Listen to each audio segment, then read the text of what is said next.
Wash আমার 100% করতে হয়েছে, কারণ এত পরিমাণ। এইভাবে কেউ আসে? পুরান ঢাকার ঐতিহ্যবাহী ঘোড়ার গাড়ি দেখতে চমৎকার লাগছে। কত জোরে যায় দেখেন, এত একটা খারাপ সিচুয়েশন, খারাপ রাস্তায় ওরা যে এত জোরে গাড়িগুলা চালাচ্ছে। হলুদ রঙের যে ব্যারিকেড দেখতে পাচ্ছেন এই সাইড দিয়ে, এই ব্যারিকেডের ওই পাশে পুরাটা খাল ছিল, হেল্প করতে পারে। এদিকে প্রচুর পরিমাণে যে পানি বেঁধেছিল দেখতে পাচ্ছেন, এখনো ভেজা ভেজা আছে, হালকা ভেজা ভেজা আছে। অনেক জিনিসপত্রগুলো নিয়েছিলাম, সেগুলো পুরাটাই ওয়েস্ট হয়েছে। জানি না কোন কারণে এরকম করছে, হয়তো বা পয় নিষ্কাশনের ব্যবস্থাটা ভালো করার জন্য এরকম অনেকটা ঢালু করেছে। একদমই উঁচু একটা রাস্তা, বেরিবাদের যে রাস্তা, সেই উঁচু রাস্তা দিয়ে চলে যাচ্ছি পুরান ঢাকাতে। অনেক জল্পনা কল্পনা, যানজট ছেড়ে অল্প একটু ভালো রাস্তার আশায় ছুটে চলেছি আমি এই রাস্তা দিয়ে। তবে কিছুদিন পূর্বেও এই রাস্তাটা এত পরিমাণ ওয়াইড ছিল না, তখন শুধু সিঙ্গেল একটা রোড ছিল, আর যার কারণে এই পুরান ঢাকার মানুষের জীবনযাত্রার মানটা অনেকটাই নিম্নমুখী ছিল। কিন্তু কালের বিবর্তনে আজকে এই রাস্তাটা হতে চলেছে 7 থেকে 8 লেন। যখন 8 লেন রাস্তাটা হয়ে যাবে, তখন এই এলাকার মানুষজনের মতো সুখী আর কেউ হবে না। কারণ আমি সবসময় একটা কথা বলি যে একটা রাস্তাঘাট হলো বাণিজ্যিক বলেন আর যেটাই বলেন, সেই সকল জিনিসের সবথেকে গুরুত্বপূর্ণ অংশ। মানুষের জীবনযাত্রার মানকে উন্নত করার জন্য যাতায়াত ব্যবস্থা উন্নতি করাটাই জরুরি। গত সপ্তাহে যখন এসেছিলাম তখন কিন্তু এই যে হলুদ রঙের যে ব্যারিকেড দেখতে পাচ্ছেন এই সাইড দিয়ে, এই ব্যারিকেডের ওই পাশে পুরাটা খাল ছিল, আর এই খালের কারণে কিন্তু পানি জমে গেছিলো, আর ওইখানটায় মোটর লাগিয়ে এই পানিগুলো সেঁকতেছিল। তবে ওইখানটায় আরও বেশি মানে নিচু করেছে, ওয়াইড করেছে, আরও একটু উঁচু করলে মনে হয় রাস্তাটা আরও বেশি ভালো হইতো। জানি না কোন কারণে এরকম করছে, হয়তো বা পয় নিষ্কাশনের ব্যবস্থাটা ভালো করার জন্য এরকম অনেকটা ঢালু করেছে।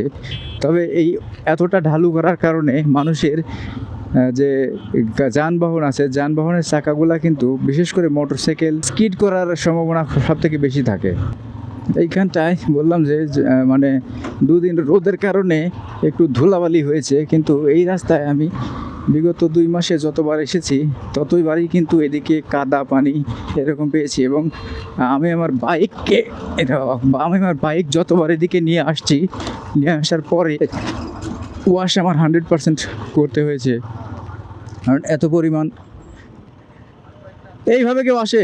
মানে কি বলবো এদেরকে, দেখেন যারা এমনভাবে ঘোরায় যে জানটা মনে হয় চমকায় ওঠে। ধাপ করে এসে ব্রেক মারে ইশারা দেয়, মাথা দেয় ইশারা দেয় যে যান। তাহলে এইভাবে কি আসলে যাওয়ার মধ্যে থাকে? আমার বাইকটা যদি বেশি স্পিডে থাকতো তাহলে কি একটা অবস্থা হতো। ভাঙাচোরা এই সকল রাস্তা দিয়ে বাইক রাইডের অন্যরকম একটা অভিজ্ঞতাও হয়, কারণ অভিজ্ঞতাই আপনাকে পরবর্তী জার্নিতে বিশেষ একটা হেল্প করতে পারে। এদিকে প্রচুর পরিমাণে যে পানি বেঁধেছিল দেখতে পাচ্ছেন, এখনও ভেজা ভেজা আছে, হালকা ভেজা ভেজা আছে। এগুলো কিন্তু পুরাটাই পানির নিচে তলানো ছিল, পানি ভেজা ছিল। হালকা হালকা কাদা তো সবসময় থাকে, এখন হালকা হালকা কাদা যদিও না থাকে, তারপরেও কিন্তু দেখতে পাচ্ছি যে একটু রাস্তাটা ভেজা ভেজাই আছে। আর আমার যে বল রেসারও মনে হচ্ছে যে প্রবলেম হচ্ছে। দেখি আজকে যদি সময় না পাই, আগামীকালকে গিয়ে এই জিনিসগুলো ঠিকঠাক করতে হবে। এই যে বাইক ওয়াশ করার জন্য আপনার এতটুকু কাদা পানি যথেষ্ট, আর কিছু লাগবে না। ভরে গেছে যতটুকু ভরার ভরে গেছে, কোনো কিছু লাগবে না। বাইক ওয়াশ করার জন্য এতটুকুই যথেষ্ট আমার মনে হয়। এইখানটায় একটা কাঁচা বাজার আছে, এই কাঁচা বাজারটাতে অনেকবার বাজার করেছি। তবে এইখানটা থেকে কাঁচা বাজার থেকে বাজার করার আগে একটু সাবধান। সামনের দিকে কয়েকটা হকার বসে, এই হকারের কারণে মানে হকাররা এমনভাবে মিষ্টি মধুর কথা বলবে যে তারা অভাবে আছে, অনটনে আছে, বাচ্চা কাচ্চা পড়াশোনা করতে পারতেছে না, এরকম ব্যাপার স্যাপার বলে আপনাকে যে ওদের যে জিনিসপত্র আছে সেগুলো উপর থেকে দেখতে ফ্রেশ মনে হলেও আসলে ভিতরে কতটা জঘন্য যদি না কেনেন তাহলে কিন্তু বুঝতে পারবেন না। এরকম একটা হকারের সঙ্গে আমার দেখা হয়েছিল, সে বিভিন্ন রকম কথাবার্তা বলছে। পরে দেখলাম যে না, মুরব্বী মানুষের আসলে জিনিসপত্রগুলো বেচা হচ্ছে না, তা আমি কিনে নেই, মানে অল্পগুলো আছে কিনে নিই। এবং ওরা খুব কৌশলী, অল্প অল্প করে রাখবে যেন আপনার কাছে সব বিক্রি করতে পারে। এবং ওদের কাছে কিন্তু আরও প্রচুর পরিমাণ ওই ধরনের মাল থাকে, সেগুলো কিন্তু তারা সাইডে রেখে দেয়। তো যখন কিনলাম, কেনার পরে বাসায় নিয়ে গেলাম, বেল কিনলাম চারটা বেলের ভিতরে মোটামুটি একটা বেল আমি ভালো পেয়েছিলাম, খেতে পেরেছিলাম, আর তিনটাই আমি কত জোরে যায় দেখেন, এত একটা খারাপ সিচুয়েশন, খারাপ রাস্তায় ওরা যে এত জোরে গাড়িগুলো চালাচ্ছে, এগুলো দেখেই তো আমার ভয় লাগতেছে। দেখেন পায়ে কাদামাটি সব কিছু ভরে গেছে। এই যে এই সাইডে পানিটা বেঁধে আছে, এখনো পর্যন্ত পানি বেঁধে আছে, মানে এইখানটায় যে এই সাইডে যে মাটিগুলো দেখতে পাচ্ছেন, এগুলোই কিন্তু রোডে পরিণত হবে। এই মাটির জায়গাগুলো দিকে কিন্তু রোড হবে। পুরা ভিজে শেষ। এই হলো সেই পুরান ঢাকা। মানে এখন আমি যে রাস্তা দিয়ে যাচ্ছি সেই রাস্তাটাই হচ্ছে একেবারে অতীতের যে রাস্তা, এবং সামনের বামে এবং ডানে যে রাস্তাটুকু দেখতে পাচ্ছেন যে এখনও পর্যন্ত মাটিতে ঢাকা আছে, সেই মাটির রাস্তাগুলোই কিন্তু এখন এইরকম রাস্তায় পরিণত হবে।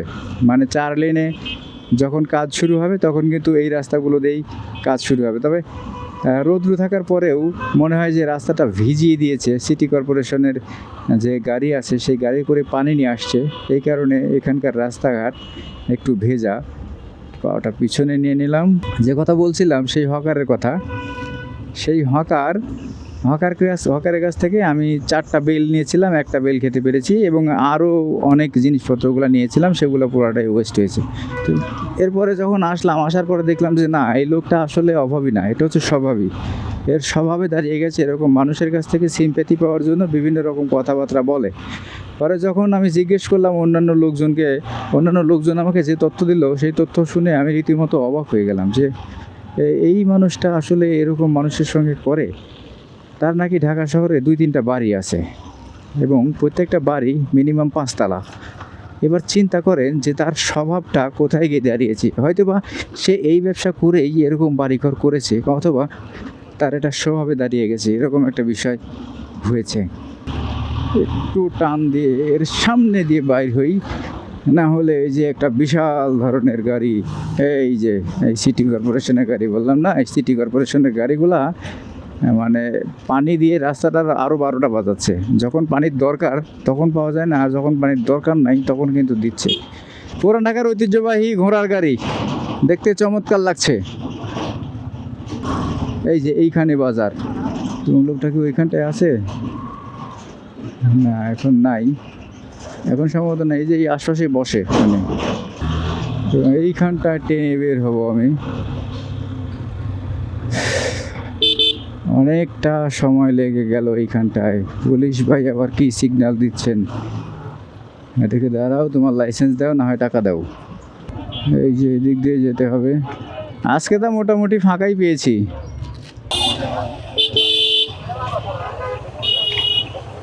ডান পাশে গেল রনি মার্কেট, আর বাম পাশ দিয়ে মানে সোজা গিয়ে 2-3টা মোড় পার হয়ে জাহিদ ভাইয়ের এখানটায় যাব। তো পুরান ঢাকার এই প্রান্ত থেকে আজকের মতো বিদায় নিচ্ছি। দেখা হবে নতুন কোনো ভিডিওতে। আসসালামু আলাইকুম রহমতুল্লাহি ওয়া বারাকাতুহু।